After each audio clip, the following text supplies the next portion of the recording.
ben bir nida. Sesinle titreyir meydanda dağda, ruhun imaretten alıp gücünü. Yazmısan tarihin en şanlı günü. Geyinip Ağdara çıktın meydana, sen kurban dedik biz bu şirin cana.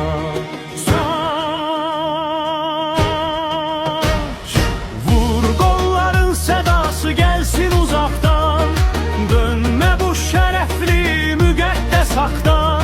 Qarabağ, Qarabağ, atlılar gelir, zəfər sorağını dünyalar bilir.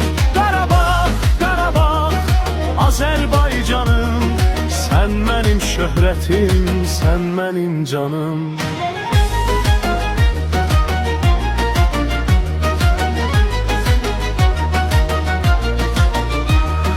Avropa tanıdı senin gücünü, məğrur dayanmışsan eğmedin dizini.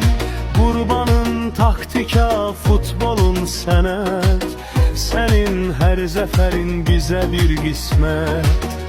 Adınla ucalır bayrağımız bak, zirvədə hər zaman sen olacaksan. Vur qolların sədası gəlsin uzaqdan, dönmə bu şərəfli müqəddəs haqdan. Qarabağ, Qarabağ, atlılar gəlir, zəfər sorağı dünyalar bilir.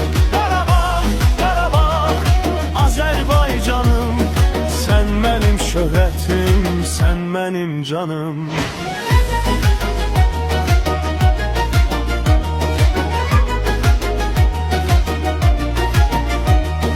Köçkün illərinin ağrısı bitti, o qara günlərin dumanı itti. İndi doğma yurtda toplar səslənir, səninlə bu millət yenə bəslənir.